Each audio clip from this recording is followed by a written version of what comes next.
Welcome student, my name is Abhishek Sharma and आगाज़ में आपको बताया गया था कि फिजिक्स की क्लासेस लगेगी। तो आज मैं आपके सामने 10th की फिजिक्स के पोर्शन को स्टार्ट करने जा रहे हैं। इलेक्ट्रिसिटी चैप्टर स्टार्ट कर रहे हैं जो कि हमारा एनसीईआरटी का 12th चैप्टर है। पहले मैं इस चैप्टर को कंप्लीट आपको रिव्यू देता हूँ, कंप्लीट इसको कवर करवाता हूँ, देन उसके बाद हम इसके कुछ क्वेश्चंस को सोल्व करेंगे। ठीक है, जीडी कैरियर कोचिंग में आपका स्वागत है।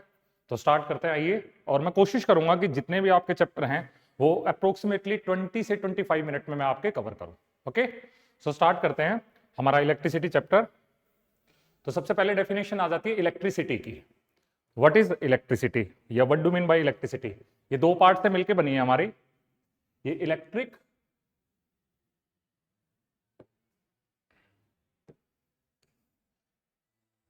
इलेक्ट्रिसिटी का मतलब होता है कि इलेक्ट्रॉन इन मोशन, इलेक्ट्रॉन चलते हैं। देखिए बेसिकली करंट बोलते हैं हम इलेक्ट्रिसिटी की, जो हम आम भाषा में बोलते हैं करंट। अभी करंट का मतलब पता है क्या होता है? कोई भी चीज जो फ्लो में हो, इलेक्ट्रॉन फ्लो में तो इलेक्ट्रॉन का करंट हो गया, वाटर फ्लो में तो वाटर का करंट हो गया, ह्यूमन हो गए तो ह्यूमन का करंट हो गया। तो बेसिकली इलेक्ट्रिसिटी की डेफिनेशन डिफाइन क्या की गई है आपके एनसीईआरटी बुक के according? If A net charge Q flow across any cross section of a conductor in a time t, then the current I through the cross section is given by as I is equal to Q upon T। मतलब कोई एक wire ली है, उसमें से charge पास हो रहा है इन a given time, तो हम कहेंगे कि उसके अंदर करंट जा रहा है। मतलब करंट एक प्रोसेस है चार्ज का फ्लो करना, और ये हमारे वायर के अंदर जो बेसिकली इलेक्ट्रॉन ही फ्री होते हैं, इलेक्ट्रॉन ही मूव कर पाते हैं, तो इसीलिए कहा जाता है इसको इलेक्ट्रिक करंट या इलेक्ट्रिसिटी। तो चार्ज है हमारा, ये बेसिकली आपका एक इंटेंसिव प्रॉपर्टी है, जिसकी मतलब चार्ज की अगर डेफिनेशन आ जाए, charge is a intensive property of a body due to which it exert electric force, जिसकी वजह से वो इलेक्ट्रिक फोर्स एक्सर्ट करती है और may be it feel electric force. मतलब इंटेंसिव है, ऑलरेडी इनबिल्ट प्रॉपर्टी है, हम ज्यादा इसको बेसिकली एक्सप्लेन नहीं कर सकते क्यों है। टी आपका बेसिकली टाइम है, चार्ज है उसकी यूनिट होती है कूलाम। ठीक है, साइंटिस्ट है उनके ओनर में इसकी यूनिट को रखा गया है। टाइम है, सेकंड है, तो हमारी जो करंट है बेसिकली उसकी जो यूनिट हो गई कूलाम पर सेकंड, या इसको कंबाइन तौर पे आप कहते हैं एम्पियर। क्या कहा जाता है बेटा? एम्पियर। तो एम्पियर करंट की यूनिट है, और करंट की डेफिनेशन आ जाएगी flow of the charge in a given wire of given area of cross section in a given time.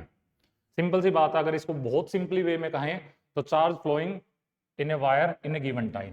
Formula I is equal to Q upon T। Unit की बात करें coulomb पर second, या फिर इसे एम्पियर कहा जाता है। एम्पियर हम कब बोलेंगे कि एक कूलाम चार्ज एक सेकंड में किसी एक वायर से having a uniform area of cross section and uniform length, या unit length uniform area of cross section, तो हम कहेंगे 1 एम्पियर करंट कब होगा? जब एक कूलाम चार्ज एक सेकंड के लिए मूव करे किसी वायर से। ठीक है, तो 1 एम्पियर की डेफिनेशन है अकॉर्डिंग टू 10th स्टैंडर्ड। ठीक है, अब बात करते हैं इसकी अदर यूनिट्स भी है क्या? मिली एम्पियर भी है। मिली एम्पियर में क्या होता है?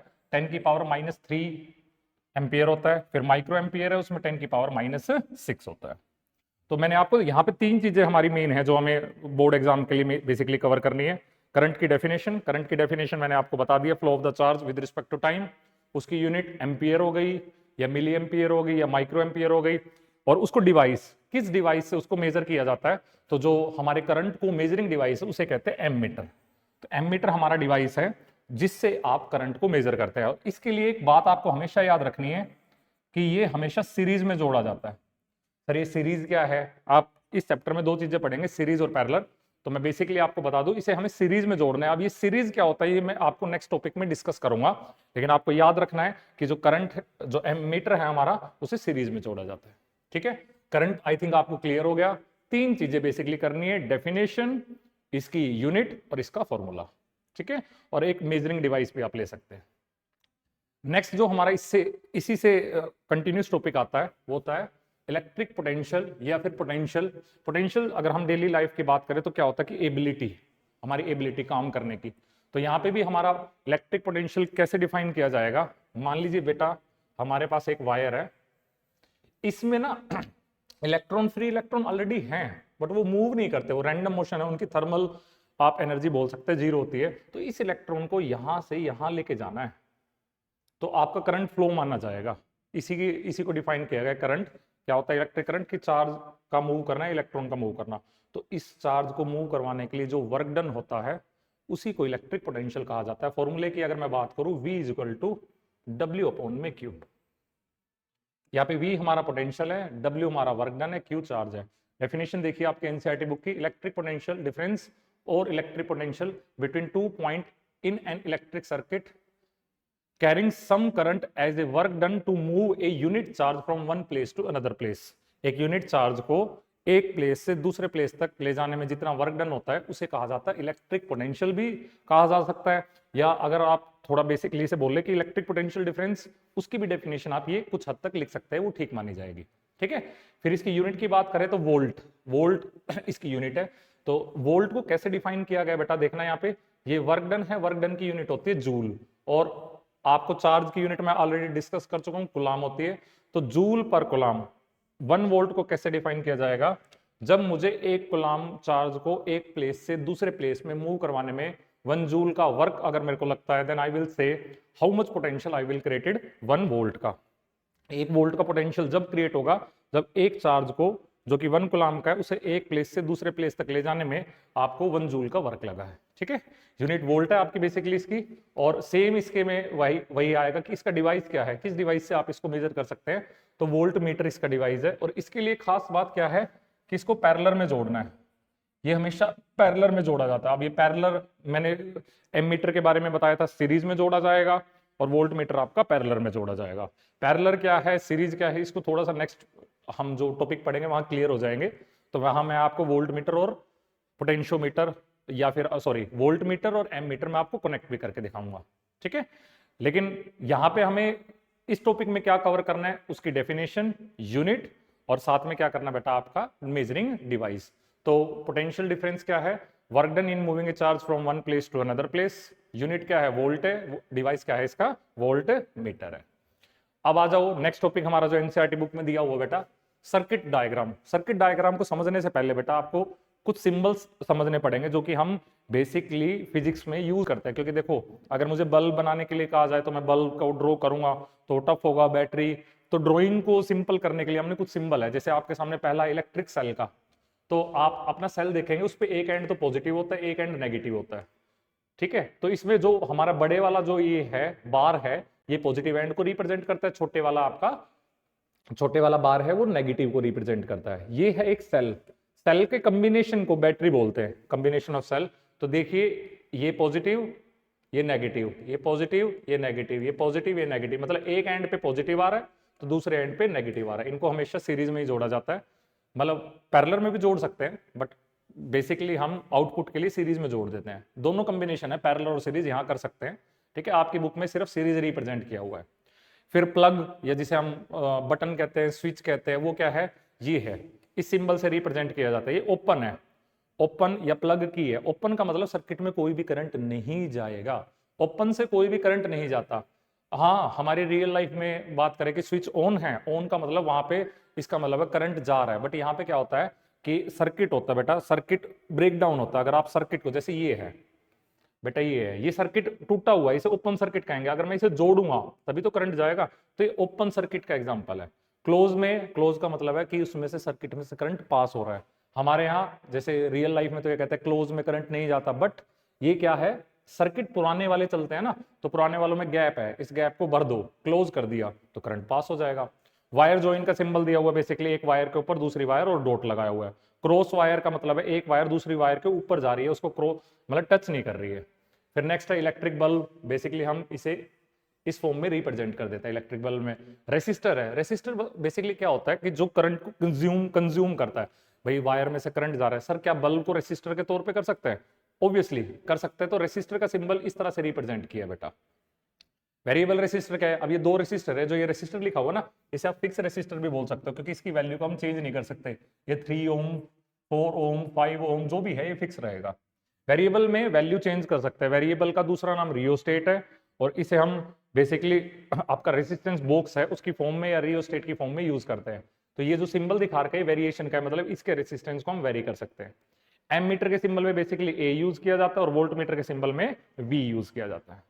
ठीक है, अब सर्किट डायग्राम अगर मैं बनाना चाहूं तो सर्किट डायग्राम कैसे बनाएंगे बेसिकली देखिए, कनेक्टिंग वायर्स चाहिए। सर्किट डायग्राम में होगा क्या, कनेक्टिंग वायर्स होगी, सोर्स ऑफ ईएमएफ होगा, मतलब वोल्टेज का सोर्स होगा भाई जिसकी वजह से करंट चलेगा, कोई रेसिस्टर होगा जो हमारे करंट को यूज करेगा, फिर एमीटर। एमीटर देखिए आप क्या करेंगे, की भी लगा सकते हैं, की लगा दीजिए, अभी ओपन या क्लोज उसको लगा सकते हैं, बीच में डॉट लगा दिया तो क्लोज है, इसका मतलब करंट जाएगा।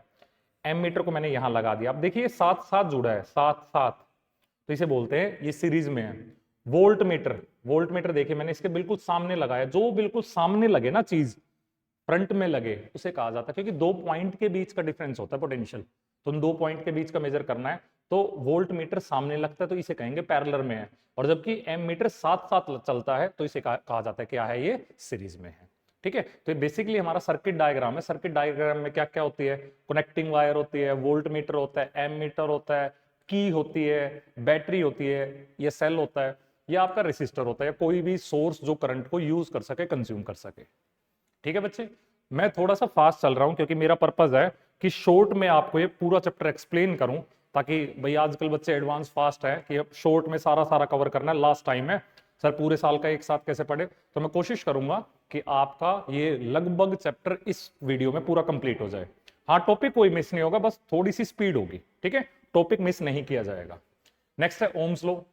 हमारे साइंटिस्ट थे जिन्होंने चेक किया कि उन्होंने देखा कि बैटरी लगाई, बल्ब थोड़ा सा जला, दूसरी बैटरी लगाई मतलब और बढ़ाई तो और जला, ग्लो करा, तो उन्होंने इस चीज को ऑब्जर्व किया कि जैसे जैसे मैं बैटरी बढ़ाता जा रहा हूं ना, करंट बढ़ता जा रहा है। ठीक है, या फिर करंट डायरेक्टली प्रोपोर्शनल है बैटरी के, बैटरी का मतलब हमारा यह सोर्स ऑफ ईएमएफ पोटेंशियल, मतलब I directly proportional to V है, जितना आई बढ़ेगा उतना वी चाहिए, या जितना वी बढ़ेगा उतना आई चाहिए, इसे डायरेक्टली प्रोपोर्शनल का रिलेशन बोला जाता है बेटा। तो उन्होंने क्या बताया था, potential difference V across the end of a given metallic wire in an electric circuit is directly proportional to the current flowing through it. Directly proportional मतलब करंट बढ़ेगा तो V बढ़ेगा, V घटेगा तो करंट भी घटेगा। ठीक है, provided its temperature remain constant. याद रखना कि टेम्परेचर कांस्टेंट रखना, क्योंकि अगर टेम्परेचर चेंज हो जाता है ना तो रेसिस्टेंस और ये रेसिस्टिविटी वगैरह ये फैक्टर भी चेंज होने लगता है, तो यहाँ पे हमें टेम्परेचर कांस्टेंट रखना है। ठीक है, कंडीशन है इसके लिए, V directly proportional to I है। अब ये प्रोपोर्शनलिटी एक रिलेशन है, मुझे एग्जैक्ट वैल्यू चाहिए तो हम यहाँ पे प्रोपोर्शनलिटी कांस्टेंट लगाएंगे, वो आ जाएगा हमारा R। V आपको मैंने पीछे बताया ही था, बताया था ना, तो V क्या है, पोटेंशियल। ठीक है, I क्या है आपका, फटाफट कमेंट कीजिए और I बताइए क्या है, I क्या है, करंट। ठीक है, V पोटेंशियल है, I करंट है, R हमारे लिए नई चीज आ गई, वो क्या है आपका, रेसिस्टेंस। R क्या है हमारे लिए, रेसिस्टेंस। अब ये रेसिस्टेंस क्या है बच्चे, देखो आप अभी एग्जाम टाइम आ गया है, आपको पढ़ने के लिए कहा जाएगा ना तो आपकी बॉडी रेसिस्ट करेगी, मतलब हर कोई कंफर्टेबल जोन में रहता है, तो हमारी बॉडी जो रेसिस्ट करती है उसे हम आलस बोल देते हैं। ऐसे ही वायर है ना, वायर में से भी अगर आप करंट को पास करने की कोशिश करोगे ना तो करंट क्या कहेगा, इलेक्ट्रॉन क्या कहेंगे, भाई मुझे नहीं जाना, मुझे नहीं जाना, और वो जो ना जाने की प्रॉपर्टी है ना उसी को रेसिस्टेंस कहा जाता है। रेसिस्टेंस क्या है, it is an property of a wire which oppose the flow of the current in that wire. ये एक प्रॉपर्टी है जो वायर में से करंट को जाने से अपोज करती है। इसका रीजन है, डिटेल स्टडी है, वो डिटेल में मैं एक्सप्लेन कर दूंगा, बट फिलहाल आप समझ लीजिए, इलेक्ट्रॉन इलेक्ट्रॉन आपस में कोलाइड कर रहे हैं, ठीक है, और यहाँ पे पॉजिटिव न्यूक्लियस भी है, ये भी इनको अट्रैक्ट कर रहा है। तो बेटा उस बैटरी ने क्या किया था, जो हमारा सोर्स था, पोटेंशियल ने इलेक्ट्रॉन को एनर्जी दी, भाई जाओ 10 एनर्जी मिली, तो खुद से कोलिजन में कुछ एनर्जी तो यही खत्म कर दी, 9 बच गई, कुछ यहाँ पे पॉजिटिव न्यूक्लियस था उसके ओवरकम से बचने के लिए खत्म कर दी, मतलब आपने 10 दी थी और एंड में आपको 7 मिल रही है। जो ये 3 गायब हुई है ना, ये 3 गायब हुई है रेसिस्टेंस की वजह से। ठीक है, तो रेसिस्टेंस क्या है, एक ऐसी प्रॉपर्टी है जो करंट को जाने से रोकती है। ठीक है, इन्हीं के रिस्पेक्ट में इसकी यूनिट दी हुई है ओम्स, ओम इसकी यूनिट है, सॉरी,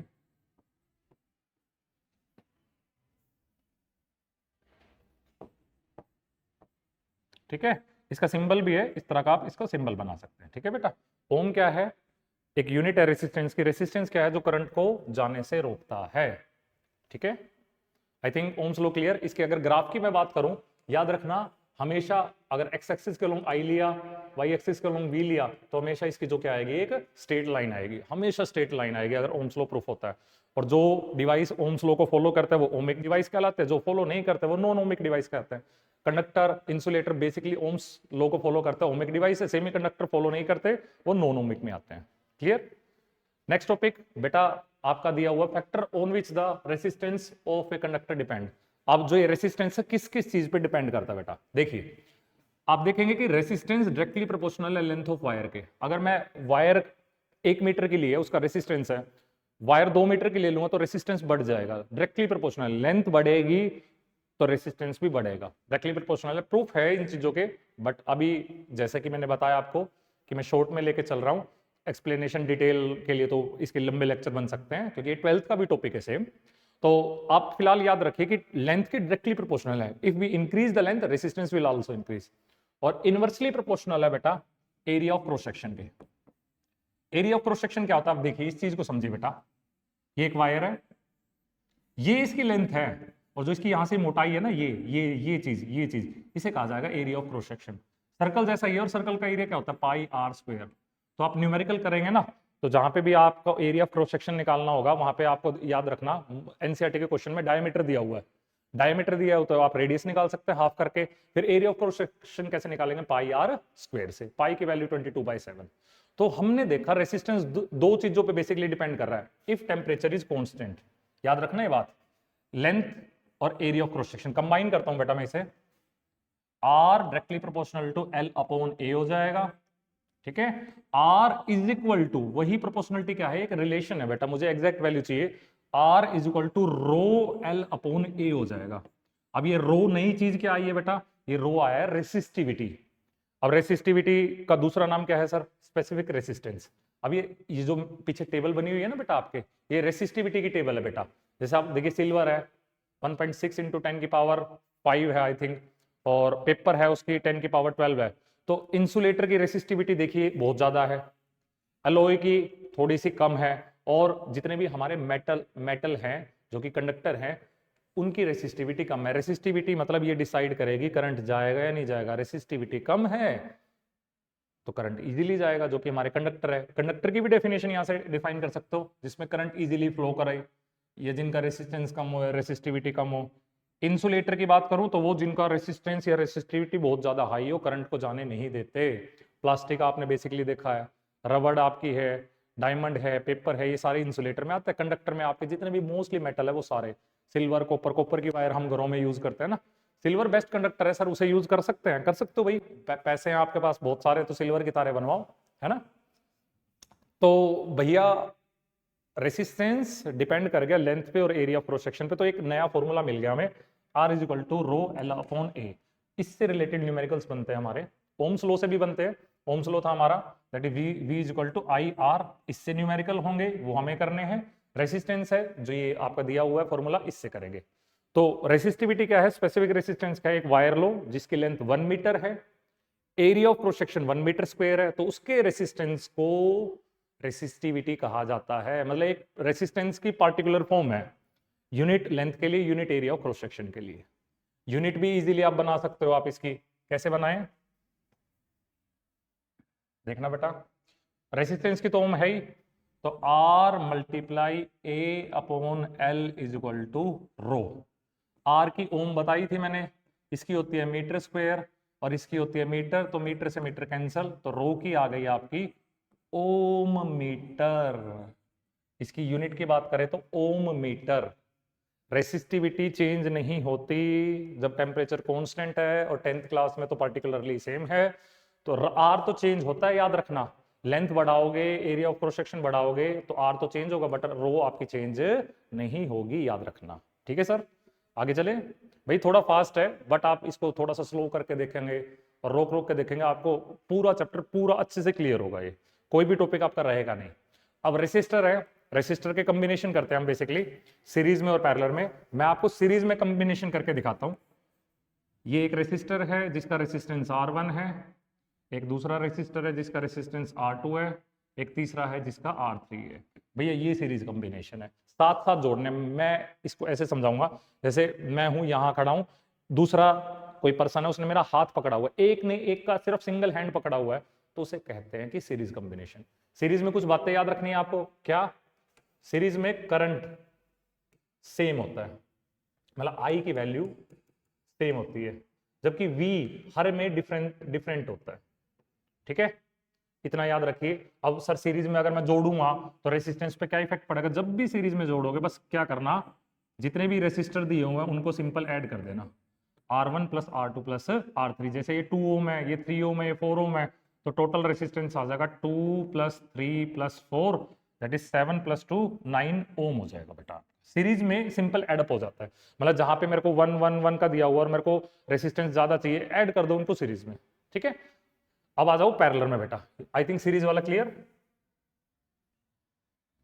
पैरेलल में कैसे जोड़ना है ऐसे याद रखना, आमने सामने होने चाहिए, साथ साथ में नहीं, आमने सामने। ये पहले वाला, ये दूसरे वाला, ये तीसरे वाला बेटा। लगा दो सोर्स ऑफ ईएमएफ भी लगा दो भैया। ये लो, ये बैटरी भी लगा दी, ये पॉजिटिव टर्मिनल, ये नेगेटिव। अब बेटा आमने सामने है ये, मतलब ऐसा समझो कि जैसे मैं हूं, मेरे सामने एक और खड़ा कर दो, हम दोनों ने एक दूसरे के दोनों हाथ होल्ड किए हुए हैं, तो उसे कहा जाता है बेटा आपका पैरेलल कॉम्बिनेशन। पैरेलल में इनके डेरिवेशन भी है, बट आपके मतलब हम 10th के अकॉर्डिंग क्या करेंगे, इनके रिजल्टेंट को यूज करेंगे, जो कि बेटर रहेगा हमारे लिए न्यूमेरिकल के लिए, शॉर्ट पोर्शन के लिए। भाई सर वो भी एक्सप्लेन करो, वो भी एक्सप्लेन हो जाएंगे आपके नेक्स्ट जो होगा। लेकिन एक्चुअली अभी क्या है कि बच्चे चाहते हैं कि हमें वो पढ़ाया जाए जो कि एग्जाम में कवर हो जाए और सीधा हमारे नंबर 100 आउट ऑफ 100 आ जाए। तो भैया शॉर्ट में करवा रहे हैं तो इन चीजों को थोड़ा सा आप कंसिडर करें कि सर फास्ट इसलिए करवा रहे हैं क्योंकि इनकी डिटेल क्यों नहीं बता रहे हैं सर, डिटेल इसलिए नहीं बता रहे हैं सर, ये फॉर्मूला ड्राइव हो सकता है सर। तो डेरिवेशन हम अलग क्लासेस में करेंगे, फिलहाल मैं आपको जो हमारा एग्जाम में पॉइंट ऑफ व्यू जो है क्लियर होगा उसे करते हैं कवर। ठीक है, अब बात करते हैं सर पैरेलल में क्या सेम होता है क्या सेम नहीं होता। इतनी बात ध्यान रख लेना, आई सेम नहीं होता, वी सेम होता है। वी मतलब पोटेंशियल तीनों में सेम होगा। आई देख लो, खुद देख लो, यहाँ से आई गया, यहाँ पे डिवाइड हो गया, यहाँ पे अलग चला गया, यहाँ पे अलग, यहाँ पे अलग, वापस आके आई मिलेगा, मतलब यहाँ पे I1, यहाँ पे I2, यहाँ पे I3, तो अलग है। आई सेम नहीं होता, वी सेम होता है, पोटेंशियल सेम होता है, क्योंकि आप जब पावर के रेसिस्टेंस के न्यूमेरिकल करोगे ना तो वहां पे कहेगा कि 4 वाला और 5 वाला और ये सीरीज में जोड़े हो तो इसमें पावर बताओ, तो उसमें आपको ध्यान रखना है सीरीज में आई को सेम रखना है और जबकि पैरेलल वाले में वी को सेम रखना है। इतनी सी बातें आपको ध्यान रखनी है। सर इसका टोटल रेसिस्टेंस बताओ, सिंपल है, रेसिप्रोकल करके जोड़ना, आरपी से लिख देता हूं ताकि वो रिप्रेजेंट कर रहे पैरेलल में क्या होगा, 1/R1 plus 1/R2 plus 1/R3। Sir इतना करने से पूरा हो जाएगा क्वेश्चन? बिल्कुल हो जाएगा, लेकिन बच्चे क्या करते हैं पता है, इसको यहीं तक छोड़ाते हैं। भाई जो भी आंसर आएगा, मान लो मेरा आंसर आ गया, कुछ वैल्यू थी यहाँ पे 2/3, इतना मत छोड़ के आना, इसका रेसिप्रोकल उल्टा तो करके आना भाई, तभी तो फाइनल रिजल्ट आएगा। ठीक है सर, तो ये पैरेलल कॉम्बिनेशन आपका। सीरीज और पैरेलल में सीरीज में जोड़ने से रेसिस्टेंस बढ़ता है, पैरेलल में जोड़ने से रिड्यूस होता है, कम हो जाती है वैल्यू। पैरेलल में जोड़ने का हमारा पर्पज रहता है कि रेसिस्टेंस को कम करे। सीरीज का एग्जांपल देना सर, जैसे आपकी शादियों में लड़ी लगती है, दिवाली पे लड़ी लगती है, वो सारे सीरीज कॉम्बिनेशन होते हैं। हमारे घर में जो स्विचेज है जो हम घर में पर्सनली यूज करते हैं ना, रेसिस्टेंस घटाना है, बढ़ाना नहीं है, क्योंकि रेसिस्टेंस एक प्रॉब्लम है जो कि करंट को खत्म करनी है, तो हमारा घर में पैरेलल कॉम्बिनेशन को हम यूज करते हैं। आई थिंक यहां तक क्लियर बच्चे, आगे चले। हाँ भी, अब आ जाओ भाई सर रेसिस्टेंस और कुछ भी करता है? हाँ रेसिस्टेंस एक काम और करता है, तारों को जला देता है। जलाते कैसे, गर्म कैसे करता है, ये बताया था हमारे जूल्स ने। हीटिंग इफेक्ट ऑफ करंट आता है, उन्होंने कहा कि जब भी वायर में से करंट पास होगा तो रेसिस्टेंस तो आएगा ही आएगा, करंट खत्म होगा ही होगा। सर लेकिन हमने तो law of conservation of energy पता है कि एनर्जी कभी खत्म नहीं होती, वो बताओ कहाँ गई? वो एक्चुअली जो हमारे बैटरी ने एनर्जी दी थी ना, वो हीट की फॉर्म में कन्वर्ट हो गई। मतलब रेसिस्टेंस की वजह से जो हमारी एनर्जी हमने इलेक्ट्रॉन को चलने के लिए दी थी ना, वो हीट में कन्वर्ट हो गई। सर हीट कितनी बनेगी? जूल ने 2 फॉर्मूले दिए थे, यहाँ पे स्क्वायर में नहीं है, तो एक तो था H equal to VIT, H यहाँ पे हमारी हीट है, हीट भी एक एनर्जी की फॉर्म है भैया, V पोटेंशियल है, I करंट है, T क्या है हमारा टाइम। ठीक है, ये आप आई थिंक पिछले टॉपिक में आप कवर कर चुके हैं ना। और एक दूसरा formula H equal to I²RT। अब ये पोटेंशियल टाइम करंट की टर्म में है, ये रेसिस्टेंस I और T की, इसी से ड्राइव हुआ है। लेकिन आप मान सकते हैं 2 फॉर्मूले हैं कि सर कौन सा यूज करें, जो दिया होगा वो यूज करो। पोटेंशियल दिया, I दिए, T दिए, निकालने के लिए कहे तो ये इसको यूज कर लेना। ठीक है, इज दैट क्लियर? तो ये जूल्स लो भी इसे बोला जाता है, जूल्स हीटिंग इफेक्ट है ये। जूल्स ने क्या बताया था, हीट बनेगी और वो कितनी बनेगी? इतनी बनेगी भैया। ठीक है, आगे चलें बच्चे। नेक्स्ट है बेटा इलेक्ट्रिक पावर। पावर से ही आपको लगता है कि कितनी जान होगी, है ना, कितना दम होगा। भाई बाइक है, अगर दो बाइक की कंपैरिजन करें भाई, एक तो है स्प्लेंडर, एक है बुलेट, तो बताओ किस में ज्यादा पावर है? कमेंट करो और बताओ भाई। सर पूछने की जरूरत ही नहीं है। इलेक्ट्रिक मतलब अगर बात करूं तो बुलेट में सबसे ज्यादा पावर है ना, स्प्लेंडर की कंपैरिजन में। बेचारी स्प्लेंडर 80 सीसी की, 90 सीसी की है, बुलेट 350 सीसी की है। तो पावर पता है आप कैसे डिफाइन करते हैं, कोई कितना ज्यादा काम करती है, तो सेम आ जाएगी भैया हमारी इलेक्ट्रिसिटी में, rate at which electric energy is dissipated, या rate of doing work with respect to time. ये डिसिपेटेड वर्ड कई बार बच्चे पूछते हैं क्या होता है एक तरह से, तो भैया एक तरह से एनर्जी कितनी कंज्यूम हो रही है, कितनी खत्म हो रही है, आप इसे ऐसा मान सकते हो। तो पावर का फॉर्मूला एक आ जाएगा, P is equal to W upon में टी। ठीक है, पावर हो गया rate of doing work with respect to time. Sir इसकी यूनिट आप ही बताओ भाई, वर्क की पीछे बताई थी ना जहां पोटेंशियल था, फटाफट कमेंट करो। ठीक है, जूल, जूल इसकी यूनिट होगी, इसकी क्या होती है सेकंड, तो पावर की क्या होगी जूल पर सेकंड। सर कंबाइन तौर पे भी कुछ बोल सकते हैं, बोल सकते हो सर वाट। सर वोट जैसे कहते हैं ना, आप पुराने टाइम में लेके जाते थे 3 वोट का बल्ब, 100 वोट का, 50 वोट का, तो वो पावर थी बेसिकली उसकी। बड़ी यूनिट भी है सर, वोट बहुत छोटी यूनिट है, तो बड़ी यूनिट आपकी जैसे 1 किलो वोट हो गया, तो 1 किलो वोट में अप्रोक्सीमेटली 3.6 इंटू 10 की पावर 6 जूल्स होते हैं। 1 किलो वोट, किलो जहाँ पे किलो आ जाए ना, ये के आ जाए, 1000 से मल्टीप्लाई कर देते हैं। फिर अगर इसको सेकंड बनाने तो सेकंड आप आवर्स में सेकंड इजीली बना ही सकते हो। तो 1 किलोवाट आवर जो है उसमें 3.6 इंटू 10 की पावर 6 जूल होते हैं। ठीक है, इसके अदर फॉर्मूले भी हैं। इसके अदर फॉर्मूले कौन कौन से हैं? एक तो है देखिए बेटा, P is equal to W upon में टी, एक P is equal to V I. ये सारे इन्हीं से ड्राइव हो सकते हैं, आप इजीली ड्राइव कर सकते हो। कैसे? W की वैल्यू कहां से, V इज इक्वल टू क्या होता है डब्ल्यू अपॉन में Q, तो W क्या आ गया V मल्टीप्लाई Q। तो यहाँ पे W की अगर वैल्यू पुट करोगे तो देखना क्या आएगा बेटा, V Q अपॉन में T। और अब ये तुम बता दो Q अपॉन T क्या होता है, स्टार्टिंग में ही बताया था बिल्कुल फर्स्ट वाली स्लाइड में। Q upon T sir current होता है, तो ठीक है सर करंट है तो मैंने लिख दिया ये। इसी में ओम्स लॉ को पुट करके P is equal to V square upon R भी लिख सकते हैं, और P is equal to I square R. तो देखो मेरे पास 1 2 3 4 बेसिकली फॉर्मूले बन गए पावर के, जिन्हें हम यूज कर सकते हैं न्यूमेरिकल्स के अंदर, और करेंगे भी, आते भी हैं क्वेश्चन। ठीक है भाई, तो आई थिंक ये आपका पूरा चैप्टर हो गया, मैंने इसके सारे टॉपिक कवर कर दिए हैं, कोई भी टॉपिक नहीं रहा है। पहले इलेक्ट्रिक करंट बताया, फिर पोटेंशियल बताया, इलेक्ट्रिक करंट और पोटेंशियल में रिलेशन बताया जो कि हमारा ओम्स लॉ ने बताया। फिर सर करंट जाएगा तो कोई प्रॉब्लम आती है जिसे हम रेसिस्टेंस कहते हैं। सर रेसिस्टेंस किन किन चीज़ों पे डिपेंड करता है उनके बारे में डिस्कशन किया, लेंथ पे, एरिया ऑफ क्रॉस सेक्शन पे। सर बीच में रेसिस्टिविटी भी आ गई थी जो कि स्पेशल केस था रेसिस्टेंस का, है ना। फिर सर रेसिस्टेंस कुछ गड़बड़ कर रहा है, करंट को भी रोक रहा है, हीट भी जनरेट करता है, जिसकी वजह से हम आगे बढ़ेंगे नेक्स्ट चैप्टर में, शॉर्ट सर्किट, ओवरलोडिंग वगैरह। ठीक है सर, फिर power, power rate of doing work with respect to time. ठीक है, तो बच्चे आई थिंक ये चैप्टर हमारा पूरा कंप्लीट हो चुका है। तो आपकी नेक्स्ट क्लासेस में मैं इसके कुछ न्यूमेरिकल्स हैं, कुछ क्वेश्चंस हैं एनसीईआरटी के, वो डिस्कस करूंगा। तब तक के लिए आप इसको पूरा कवर करें नेक्स्ट वीडियो में, ताकि जब मैं आपसे क्वेश्चन पूछूं तो आप उसको कंप्लीटली बता पाए। ठीक है, थैंक यू, नमस्ते।